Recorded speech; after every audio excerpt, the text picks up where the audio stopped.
구약 성경 아모스 1장 1절로 15절까지 말씀입니다. 저와 한 절씩 교독하시고 마지막 절 함께 읽도록 하겠습니다. 제가 먼저 1절 읽겠습니다. 유다 왕 우시아의 시대 곧 이스라엘 왕 요아스의 아들 여로보암의 시대 지진전 2년에 드고와 목자 중 아모스가 이스라엘에 대하여 이상으로 받은 말씀이라. 여호와께서 시온에서부터 부르짖으시며 예루살렘에서부터 소리를 내시리니 목자의 초장이 마르고 갈멜산 꼭대기가 마르리로다. 여호와께서 이와 같이 말씀하시되 다메섹의 서너 가지 죄로 말미암아 내가 그 벌을 돌이키지 아니하리니 이는 그들이 철 타작기로 타작하듯 길르앗을 압박하였음이니라. 하사엘의 집에 불을 내리리니 베나닷의 궁궐들을 사르리로다.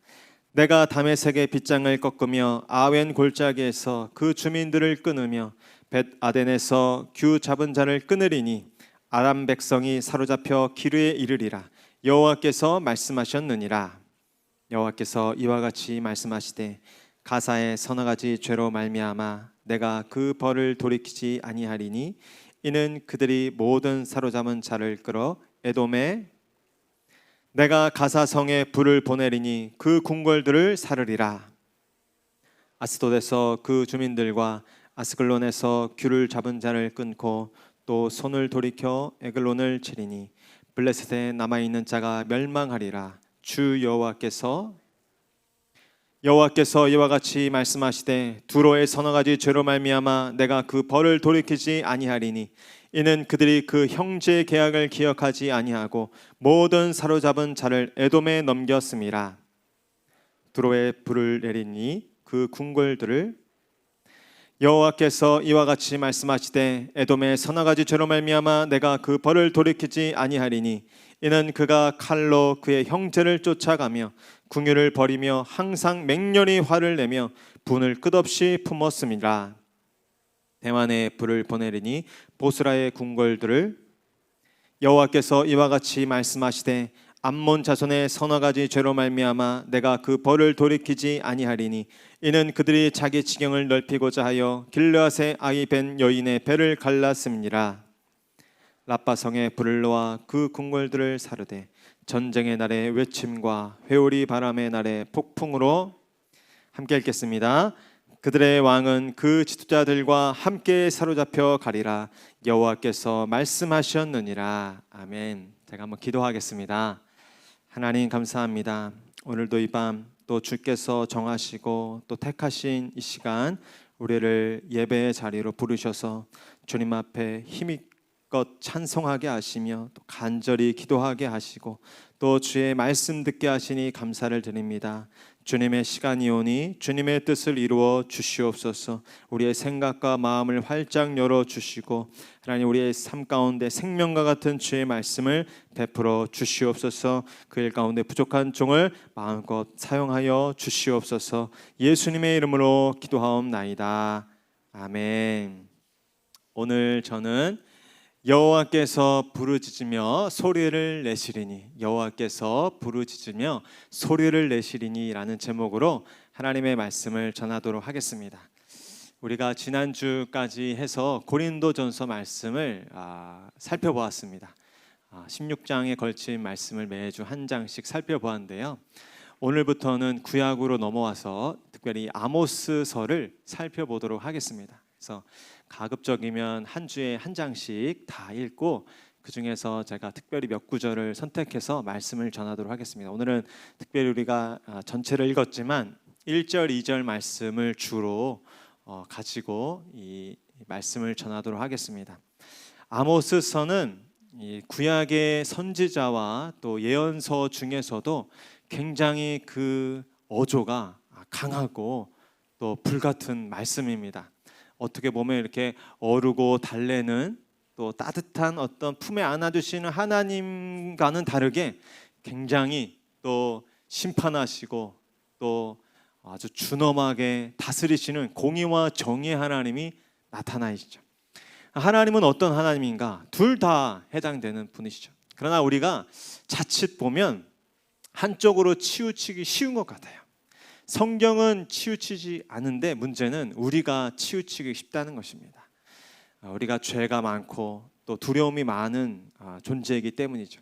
하나님께서 그래서 성경에 정말 은혜롭고 또 자비롭고 노하기를 더디하시는 그 하나님으로 자신을 많이 나타내셨지만, 또한 한 가지 우리가 잊어서는 안 되는 것은 하나님은 두렵고 크신 공의와 정의의 하나님이라는 사실입니다. 이 두 가지를 우리가 동시에 균형 있게 잘 이해해야만 우리가 정말 바라고 원하는 그 복된 삶, 그 정말 지고의 행복한 삶을 살 수 있는 것이죠. 그래서 저는 오늘 이 시간 구약에 특별히 아모스 말씀 생각할 때 우리가 정말 어렵잖아요. 참 환난 중에 있잖아요. 저도 말씀을 전하는 이 사람으로서 정말 위로가 되고 소망이 되고 또 정말 힘이 되는 말씀을 전하고 싶습니다. 그래서 지금까지 봤을 때 그런 본문들을 위주로 많이 전했어요. 물론 그것도 하나님께서 사용하신 말씀이라고 전 믿습니다. 그런데 또 한편에는 그런 말씀이 있는 거예요. 준성아, 노목사야, 혹시 조금 요즘 치우치고 있는 건 아니냐? 그래서는 네가 정말 전하려는 그 위로, 그 생명, 그 구원을 전할 수가 없다. 다 담을 수가 없다. 이런 마음을 주시는 거예요. 그래서 어떻게 보면 구약에서도 가장 좀 어떤 두려운 말씀일 수 있는, 그리고 가장 뼈아픈 말씀일 수도 있는 이 아모스서를 당분간 전하려고 합니다. 그러나 생각해 보면 그런 거예요. 제가 이 어려운 일이 있을 때마다 개인적으로 또는 제가 속했던 공동체의 가정이나 또 경험했던 교회를 봤을 때 여러분들 그렇게 생각되지 않습니까? 가장 빠른 길은 회개입니다. 회개. 여러분, 회개보다 빠른 길이 없다는 것을 우리가 경험적으로 알지 않습니까? 어떻게 보면 이 아모스서를 살펴보는 기간 동안에 우리가 다른 이 달콤한 말씀, 정말 이 재미있고 꿀 같은 말씀을 읽는 것 같은 경험을 못할 수 있지만, 어떻게 보면 우리의 인생이 가장 빠른 지름길로 나아갈 수 있는 또한 계기가 될 줄로 믿습니다. 그 믿음을 가지고 이 금요 기도회 가운데 참여해 주시고 또 기도해 주시길 바랍니다. 어제 저희 아이들과 산책을 좀 나갔어요. 어제 날씨가 좋고 해서 선선한 바람도 불고 해서 저녁에 뭘 살 게 있어서 다이소를 가면서 아이들과 이 킥보드를 타고 갔습니다. 그런데 어둡다 보니까 또 그리고 저희 저 아파트 주변에 공사를 많이 하잖아요. 잘 갔다가 오는 길에 그만 그 턱에 걸려가지고 우리 첫째 아이가 완전 꼬꾸라졌어요. 그래가지고 무릎팍이 다 까졌습니다. 무릎팍이 다 까진 그 아이가 집에 막 제가 엎혀서 이제 데리고 왔는데 엉엉 울고 난리가 났죠. 근데 뭘 해야 되죠? 무릎팍이 까지면 소독을 해야 되잖아요. 소독약을 바르고 이 마데카솔을 발라야 되는데 우리 첫째 아이가 발버둥을 치면서 뭐라 그러는지 알아요? 소독은 안 돼. 약은 안 돼. 지금만 해도 아프다는 거예요. 지금만 해도 아픈데 무슨 소독을 하냐는 거예요. 그러면서 저를 막 나무라면서 소독은 안 돼. 마데카솔은 안 돼. 그러는 거예요. 그래서 제가 그렇게 했어요. 그래야 빨리 나. 그래야 안 아파. 그러면서 이 사제를 붙잡고 소독을 하고 마데카솔을 발라줬어요. 오늘 아침에 자고 일어났더니 멀쩡하더라고요. 거의 이제 딱지가 생기면서 이제 괜찮아졌어요. 그런 것이죠. 우리도 신앙생활 가운데 때로는 소독하는 것 같은, 상처난 부위에 소독하는 것 같은 그런 쓰라린 말씀, 또 쓰라린 어떤 은혜, 어떤 면에서 달콤한 은혜만이 은혜가 아니라 쓰라린 은혜, 그 은혜도 우리를 살리는 은혜인 줄로 믿습니다. 그 은혜가 오늘 우리 가운데 또한 필요한 것이죠. 제가 그래서 아모스 말씀을 전반적으로 짧게 개관하는 시간을 잠깐 드리고 오늘 몇 가지 메시지를 전하려고 합니다. 먼저 우리 화면 보여주시겠어요? 아모스는 그 이름이 이 선지자의 이름으로 쓰여진 책입니다. 성경에 보면 그 아모스가 어떤 사람이었는지 가르쳐 주는데, 이 사람은 양을 치는 목자였대. 특별히 드고아, 남유다 예루살렘 아랫지방에 있던 작은 도시에 드고아라에 있던 양치는 목자. 그러면서 또 자기를 어떻게 소개하냐면 뽕나무를 재배하는 자다. 어떤 말입니까? 이 농사짓는 평범한 농부라는 거예요. 그리고 그 이름의 뜻을 보면 무거운 짐진 자, 이런 뜻이 있어요. 좀 예사롭지 않죠? 무거운 짐을 진 자. 아마 그의 삶에 대한 어떤 비유적인 표현인 것 같기도 해요. 그는 본래 이 남유다와 북이스라엘이 이렇게 나누어졌을 때 남유다에 속했던 이 사람이었습니다. 그런데 이 사람이 부름받아서 가서 말씀을 전하라고 보냄받은 곳은 어디냐면 북이스라엘이었어요. 사실은 자기 고향 땅, 자기 익숙한 땅에서 말씀을 전하는 것도 쉽지 않은데, 예를 들면 저보고 북한 가가지고 이 선교하고 말씀 전하라고 하면 쉽지 않잖아요. 어떻게 보면 쉽지 않은 그 부르심을 받았던 사람이었습니다. 또한 이 아모스는 당시만 해도 오늘날의 신학교와 같은 이 정규 선지자 이 학습하는 곳이 있었어요. 선지자를 길러내는 훈련 이 과정이 있었어요. 그런데 그 정규 훈련을 받지 않은 평범한 농경 전문가였어요. 나중에 우리가 알게 되겠지만 많은 이 선지자들이 있었죠. 이전에도 뭐 엘리야나 엘사 같은 선지자가 있었지만 그의 이름으로 이 문서가 기록돼서 이 문서로 전해진 예언자, 선지자는 이 아모스가 처음이었습니다. 한 가지 기억할 것은 이 아모스가 그저 평범한 농부이고 또 뽕나무를 재배하는 그런 평범한 사람이었지만, 그러나 그의 필체나 이 문체를 보면 결코 그렇게 낮은 수준이 아닌 예리하고 굉장히 통렬한 은유와 직류를 구사했던 그런 사람이었다라는 것을 알 수 있습니다. 한 페이지 더 넘겨주시겠어요? 그 아모스가 이 말씀을 전했던 그 시대는 어떻게 나타났냐? 오늘 보면 1절에 보면 유다 왕 우시아의 시대였고 또 이스라엘 왕 요아스의 아들 여로보암 2세의 시대였다라고 기록하고 있습니다. 여기 보면 제가 그림을 하나 가져왔는데, 이 왕이 누구냐면 바로 유다 왕 우시아입니다. 우시아인데, 우시아는 처음에는 굉장히 통치를 잘했던, 하나님 앞에 두려움으로 섬겼던 왕이었어요. 그런데 말년에 이 역대하 26장 16절을 보면 그가 강성해지자 교만해져서 제사장만 할 수 있는 향단을 올리는 일을 자기가 마음대로 가서 하다가 그 제사장들 앞에서 이 이마에 문둥병이 생기는 그런 병을 앓고 말년까지 이 섭정으로 그 아들을 왕으로 세워서 그렇게 쓸쓸하게 사라졌던 왕입니다. 그래서 그 상황을 한마디로 말씀드리면 굉장히 번성한 시대, 그 어느 때보다도 이 영토가 넓고 또 주변의 이 국가 정세들이 굉장히 이 남유다와 북이스라엘한테 유리하여서 그때만 해도 굉장히 강대국이었던 애굽, 블레셋, 또 이 바벨론, 아수르 이런 왕국들이 아직은 힘을 쓰지 못하는 그런 상황이었습니다. 그렇기 때문에 남유다와 북이스라엘이 가장 번성한 어떤 최고의 상태였던 것입니다. 농경이 그래서 발달했고 국제적인 평화의 무드가 있었어요. 그래서 국제 무역이 활발해서 경제가 발달했고 대규모로 도시가 발달했던 시대가 바로 이 우시아 왕과 여로보암 시대의 상황이었습니다. 한 페이지만 더 보여주시겠어요? 그로 인해서 어떤 사회 현상이 벌어졌는가? 아모스서 곳곳에 그 시대의 상황이 나타나는데, 한가로운 상류층이 나타나면서 그들의 퇴폐적인 생활 방식이 나타나기 시작했습니다.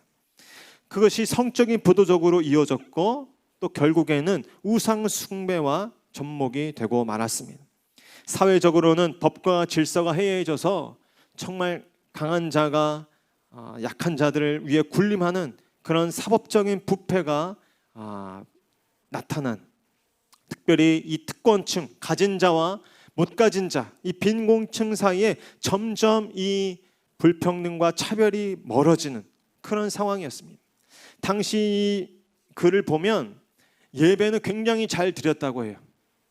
아주 뭐 번제와 속건제를 하나님 앞에 성대하게 드렸다고 해요. 그러나 삶이 받쳐주지 못한 채 그렇게 예배와 이 삶이 나눠지는 그런 종교적인 위선이 이 아모스가 살던 시대의 상황이었습니다. 마지막 사진 한 번만 보여주시면, 오늘 우리가 읽었지만 나중에 한번 보십시오. 이 북이스라엘과 남유다가 이렇게 나누어져 있었고 그 주변에 또한 이 민족들이 여러 민족이 있었는데, 시 방향으로 보면 두로와 또 시돈, 또 다메섹, 암몬, 모압, 에돔, 또 가사, 블레셋 이런 지역들이 이 유대와 남유다 북이스라엘 주변에 있어서 서로 상호 관계를 맺으면서, 특별히 이 시대에는 암몬과 모압 아모스과 에돔을 이 유다와 북이스라엘이 다스릴 정도로 굉장히 강성했던 시대가 바로 이 시대였습니다. 자, 그럼 오늘 말씀으로 돌아와서 오늘 읽었던 이 아모스 1장의 말씀, 특별히 1절과 2절의 말씀을 가지고 제가 오늘 말씀을 전하려고 하는데요. 이 부유한 시대, 굉장히 넉넉했던 이 풍요롭고 평화로운 시대에 과연 이 아모스는 어떠한 말씀을 전했는가? 먼저 이 아모스가 전했던 말씀, 첫 번째로 제가 찾은 것은 풍요와 번영이 아닌 하나님을 예배하라. 저를 따시죠. 풍요와 번영이 아닌 하나님만 예배하라. 하나님을 예배하라. 아모스는 이것을 지금 외치고 있습니다. 우리 1장 1절 말씀 저와 한 번 더 같이 읽도록 하겠습니다. 시작. 곧 이스라엘 왕 요아스의 아들 여로보암의 시대 지진전 2년에 드고와 목자 중 아모스가 이스라엘에 대하여 이상으로 받은 말씀이라. 아멘. 그렇습니다. 아모스의 배경이 되는 오늘 남유다 유시야의 때와 또 북이스라엘 여로보암 2세의 때는 그 어느 때보다도 풍요롭고 또 부유한 시대였습니다. 살기 좋은 때였다는 것이죠. 대외적으로는 전쟁이 없는 또 평화의 시대였습니다. 경제와 농업이 성장하고 다양한 문화가 또 활발하게 발전한 시대였습니다. 그러나 그러한 풍요와 안정 속에 이스라엘 백성들은 하나님을 망각하고 또 율법을 잊어버렸다라는 것입니다. 이것이 이 성경에서 계속해서 나타나는 정말 뼈아픈, 정말 안타까운 그런 악순환이죠. 왜 그래야만 했을까? 방심이라는 단어 아시죠? 아마 이스라엘 백성들이 영적으로 방심하게 되었던 것입니다. 그래서 우상숭배에 빠진 것이죠.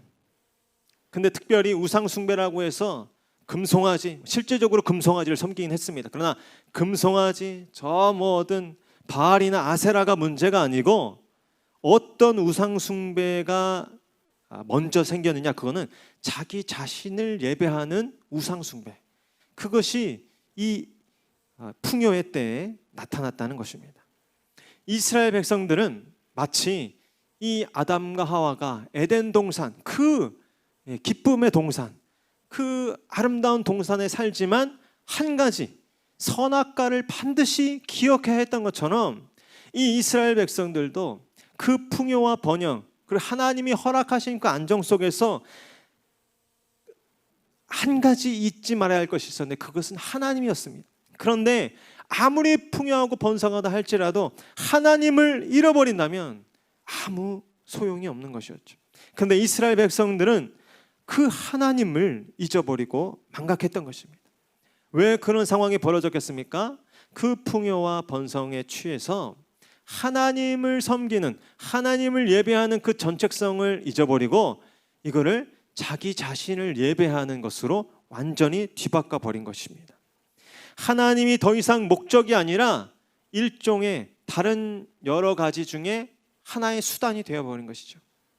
이런 상황이 벌어질 때 우상 숭배에 빠지게 되고 하나님을 잊고 말씀을 읽고 이 풍요와 번영 가운데 취하게 됐던 것입니다. 우리도 똑같이 잘못될 위기에 놓였지 않겠습니까?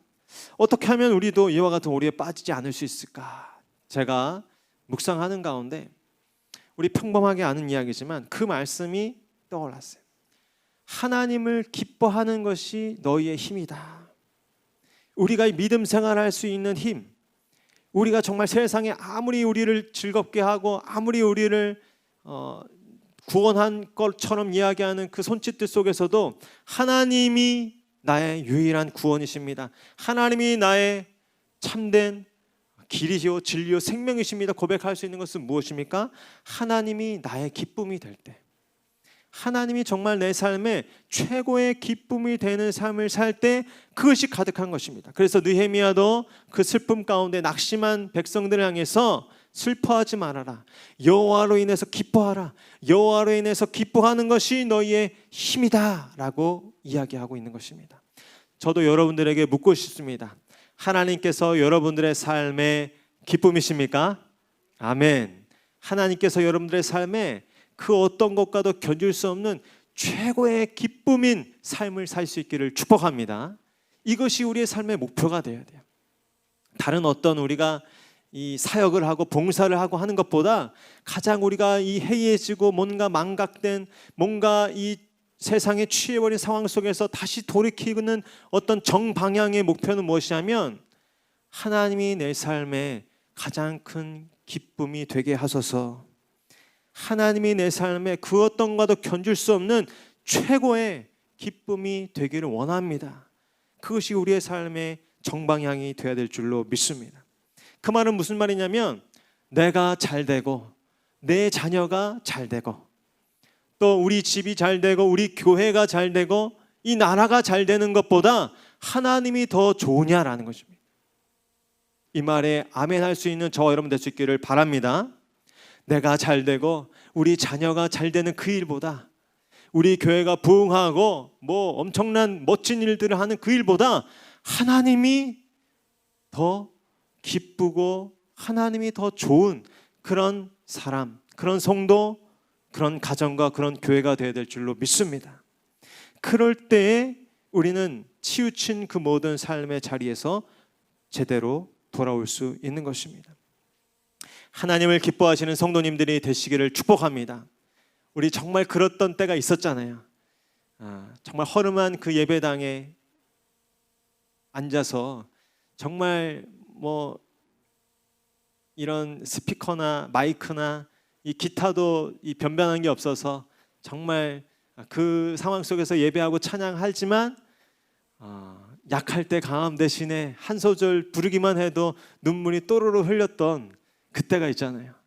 저도 정말 그때 생각하면 특별히 그 전도사님께서 말씀을 잘 전하신 것도 아닌 것 같은데 그냥 한마디에 너무 막 눈물이 왈칵 쏟아지니까 제가 그때 청년회 회장을 맡고 있었거든요. 나름대로 직책이 굉장히 높았던 사람인데 눈물 콧물이 막 쏟아지니까 어떻게 할 수가 없어가지고 이 장의자의 얼굴 파묻고 예배 끝날 때까지 막 이렇게 막 숨어서 울면서 그렇게 했던 시간들, 여러분에게도 다 그런 시간이 있었을 줄로 믿습니다. 하나님이 정말 다른 어떤 것 나에게 하나님이 다른 것 주지 않으셔도 하나님 한 분만으로 만족하고 기쁘고 행복한 그 마음을 우리가 회복해야 될 줄로 믿습니다. 이스라엘 백성들은 그것을 잃어버렸기 때문에 도미노처럼 그 위에 모든 것들이 다 망가졌던 것이에요. 저는 가끔 생각을 합니다. 여러분은 어떠세요? 저는 그때 참 행복하더라고요. 그 택배 기다릴 때 얼마 전에도 제가 뭐 필요한 게 있어서 주문을 어렵게 했는데 그게 그 요즘은 편의점 택배가 있더라고요.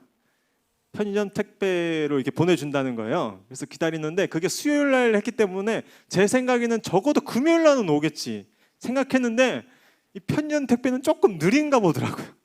그래가지고 이 주말에 걸려가지고 금요일이 아니라 토요일 주일 지나고 월요일 화요일 돼야 온 거예요. 어떻게 하다가 잘못돼가지고. 근데 그 시간이 하루가 천년 같아요.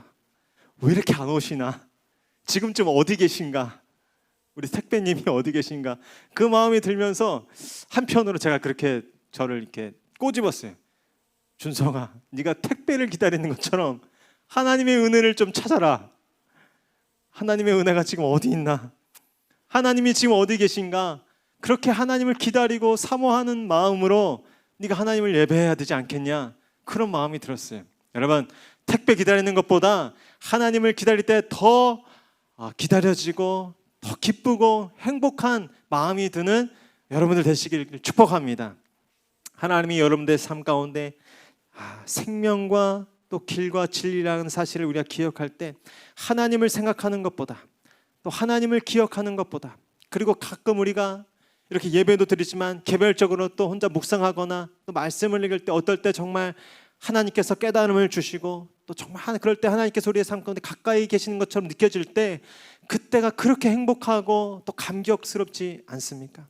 그 감격과 그 기쁨이, 그 행복이 우리의 삶 가운데 회복되는 저와 여러분 될 수 있기를 축복합니다. 두 번째로 한 가지 기억할 것이 있어요. 그것은 하나님의 이상을 보는 한 사람이 되어라 라는 것입니다. 저를 따르시죠. 하나님의 이상을 보는 한 사람이 되라. 하나님의 비전을 보는 한 사람이 되라. 옆에 계신 분께 이렇게 알려주세요. 그 한 사람이 되십시오. 아멘. 오늘 우리 1절 말씀 다시 한번 같이 읽겠습니다. 시작. 유다 왕 우시아의 시대 곧 이스라엘 왕 요아스의 아들 여로보암의 시대 지진전 2년에 드고와 목자 중 아모스가 이스라엘에 대하여 이상으로 받은 말씀이라. 아멘. 오늘 이 아모스라는 한 사람이 하나님의 이상을 받음으로 해서 새로운 역사가 시작되고 있는 것입니다. 근데 여러분, 이 아모스, 아까도 말씀드렸지만 그 이름 뜻이 무엇입니까? 무거운 짐을 진 자라는 뜻이에요. 이 말 뜻에서도 알 수 있듯이 이 아모스는 그렇게 이 어떤 상류 사회 계층에 속한 사람이 아니었다는 것을 알 수 있어요. 그가 직접 이야기한 것처럼 그는 그저 뽕나무를 재배하는 평범한 농부였고 양떼를 치는 목자에 불과했습니다. 그런 그가 어떻게 본인인 그 본국인 유다도 아니고 북이스라엘인 저 먼 곳까지 가서 하나님의 말씀을 담대히 선포하는 하나님의 사람이 될 수 있었을까? 그것은 오늘 본문에 나타나듯이 그가 다름이 아니라 하나님의 이상을 보는 자였기 때문이었다라는 것입니다. 여기 보면 여기 이상이라는 단어는 보다, 또 지각하다, 그래서 준비하다 이런 의미를 담고 있습니다. 영어 성경을 보면 환상 중에 어떤 상상을 했다라는 걸로 표현되기도 하고, 또 어떤 번역에서는 그 말씀이 그것이 환상으로 그에게 왔다라고 하면서 이 비전이라는 단어를 계속해서 쓰고 있습니다. 하나님의 이상을 보았던 이 한 사람, 세상의 그 탐욕과 또 세상의 그 모든 번영과 풍요 가운데 완전히 눈이 팔린 그 세상 가운데 하나님의 거룩과 또 하나님의 그 뜻과 또 하나님의 그 음성에 눈을 떴던 이 아모스, 그의 출신과 배경과 직업과 그의 행색은 전혀 남다를 게 없고 또 하나님께서 특별히 쓰실 만한 어떤 조건도 없었을 것입니다. 아까 말씀드린 것처럼 당시 요즘 신학교와 같은 그런 선지생도를 훈련하는 그런 기관의 전문 훈련을 받은 선지자도 아니었습니다. 그러나 그가 그 누구보다 선명한 하나님의 말씀과 계시의 선포자로 오늘 쓰임받고 있는 것입니다. 최초의 문서 선지자로 오늘 쓰임받고 있는 것입니다. 그것은 그가 남다른 눈을 가지고 있었기 때문입니다. 풍요와 번영의 시대에 모두가 향락을 찾고 자신의 안위를 위해서 이 땅에 물질을 쌓는 일에 혈안이 되어 있을 때 아모스는 여호와의 이상을 보았던 것입니다. 그는 하나님의 비전을 보았습니다. 그로 인해서 그는 시대를 거스르는 상상이 가능했던 것입니다. 여러분, 세상의 힘은 정말 무서운 것 같습니다. 우리의 삶의 양식뿐 아니라 우리의 생각까지도 점령해서 들어오는 것이죠. 이 세상의 물질주의 그리고 성공주의가 교회까지 쳐들어와서 우리의 모든 상상력을 제압하고 있습니다. 물질이 부족하면 아무것도 상상할 수 없는 시대가 되어버렸습니다. 힘이 없으면 아무 꿈도 꿀 수 없는 세상에 우리 청소년들, 청년들이 내던져지고 있습니다. 여러분, 그러나 하나님의 나라는 그렇지 않은 줄로 믿습니다. 재물과 또 배경과 지식이 부족해도 얼마든지 꿈꿀 수 있고 얼마든지 상상할 수 있고 얼마든지 하나님 앞에 거룩하게 쓰임받을 수 있는 나라가 하나님의 나라인 줄로 믿습니다. 그 나라가 이 땅 가운데 임할 줄로 믿습니다. 저와 여러분이 그 나라의 환상, 그 나라의 꿈과 비전을 볼 수 있기를 소원합니다. 우리의 눈이 그저 세상이 보여주는 세상이 강요하는 것들만 보는 눈이 아니라 하나님이 보게 하시는 것을 볼 수 있는, 하나님이 가리키는 것을 주목할 수 있는 그런 거룩한 눈의 사람들 될 수 있기를 소원합니다. 우리에게 이 비전을 열어 주시옵소서. 세상과 다른 것을 볼 수 있는 눈을 열어 주시옵소서. 하나님의 이상과 환상을 보았던 그 한 사람, 우리 가운데 이런 꿈을 꿀 수 있는 자가 일어날 수 있기를 축복합니다. 우리 가운데 이런 비전을 이야기할 수 있는 그 환상 가운데 사로잡힌 사람들이 일어나야 될 줄로 믿습니다. 어떻게 보면 그 당시 기성의 어떤 신학교, 어떤 기존의 어떤 목회자에게는 하나님께서 바랄 수가 없었던 것 같아요. 기대할 수가 없었던 것 같아요. 그래서 저 그냥 들판에 아무 상관없이 양을 치던 그 목자들, 어떻게 보면 정말 뽕나무나 재배하는 농경 그 재배자에게 하나님께서 이 상을 열어주신 거예요. 우주보다 크신 그 하나님의 비전이 그 뽕나무를 재배하는 그 목자에게 오늘 열리고 있는 것입니다. 이것을 봤을 때 저는 굳이 목회자, 신학생, 어떤 대단한 몇 대째 기독교 집안에 다 자라난 모태신앙이 아니라도 여기서 예배하며 하나님의 나라를 바라며 그 나라를 소원하는 여러분들에게 얼마든지 하나님께서 활짝 그 비전을 열어주실 줄로 믿습니다. 그 환상과 그 꿈과 비전이 다른 어떤 기성의 어떤 사람들이 아니라 힘있고 뛰어난 사람들이 아니라 때로는 연약하지만 부족함이 있지만 그 나라를 사모하는 자들에게 오늘 하나님께서 그 꿈과 계시의 환상을 활짝 열어주실 줄 믿습니다. 그 환상이 열린 사람들이 필요한 것입니다. 다메섹의 사도 바울은 하나님을 핍박하는 자였어요. 하나님의 사람들을 죽이러 다니던 자였어요. 근데 그에게 이 이상이 열리자 평생토록 이방의 복음을 전하는 하나님의 사람으로 거듭났습니다. 그 실패한 지도자, 이 모세, 광야에서 버려진 인생을 살던 이 모세가 그 불타는 과시 떨린 나무에서 하나님을 만났을 때 그 이상이, 출애굽의 비전과 꿈과 환상이 열렸을 때 400년간 종살이하던 그 이스라엘 민족이 출애굽하는 놀라운 역사가 일어날 줄로 믿습니다. 바벨론에 꼼짝없이 포로로 잡혔던 그 다니엘, 그러나 하루에 3번씩 무릎 꿇고 창문을 열고 하늘 향해 기도했던 그 다니엘에게 이 환상이 임하여 왕들은 수차례 갈아치워지고 무너졌지만 오랜 세월 하나님의 뜻을 전했던 거룩한 총리로 또 하나님의 일꾼으로 이 다니엘이 쓰임받은 줄로 믿습니다. 한 사람이 필요한 것입니다. 이 환상이 열리는 한 사람이 저와 여러분 될 수 있기를 축복합니다. 마지막으로 우리 아모스는 이렇게 우리에게 말씀하고 있습니다. 하나님의 포효 소리를 듣고 깨어나라 라는 것이, 저를 한번 따르시죠. 하나님의 포효 소리를 듣고 깨어나라. 옆에 계신 분들께 깨어나십시오. 우리 2절 말씀 한번 같이 읽겠습니다. 시작. 그가 이르되 여호와께서 시온에서부터 부르짖으시며 예루살렘에서부터 소리를 내시리니 목자의 초장이 마르고 갈매산 꼭대기가 마르리로다. 아멘.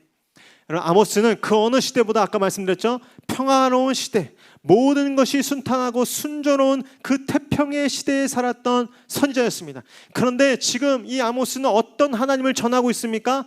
포효하시는 하나님을 전하고 있는 것입니다.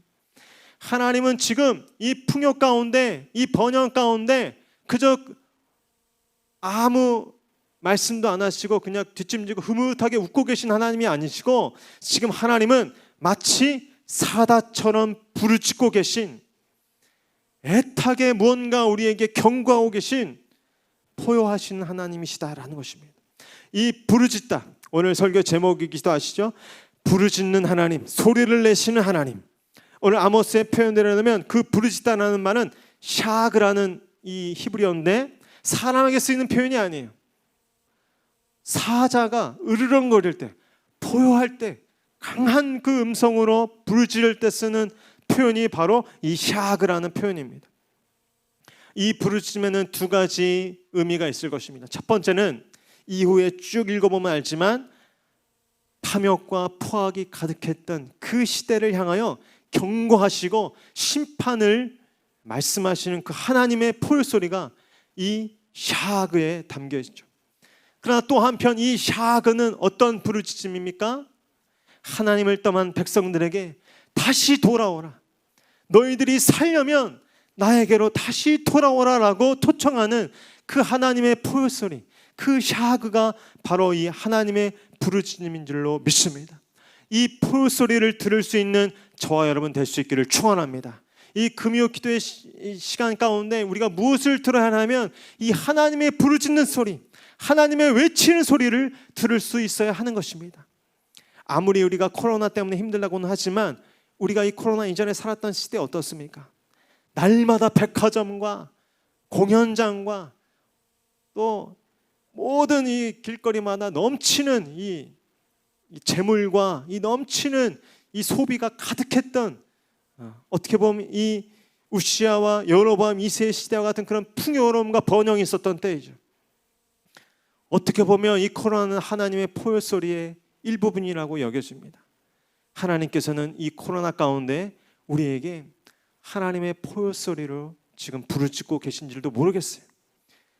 우리가 귀가 어두워서 이마저도 듣지 못한다면 하나님 앞에 우리는 두렵게 하나님을 만날 것입니다.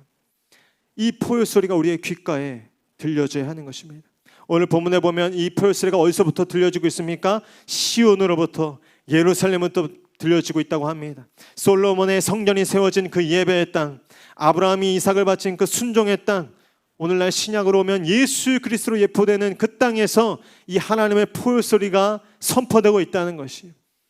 예수 그리스도로부터, 십자가로부터, 우리가 가진 이 말씀으로부터 날마다 우리에게 부르짖고 소리치고 외치시는 그 하나님의 포효소리를 들으실 수 있는 저와 여러분 될 수 있기를 축원합니다. 하나님께서 왜 이렇게 소리를 지르실 수밖에 없었겠습니까?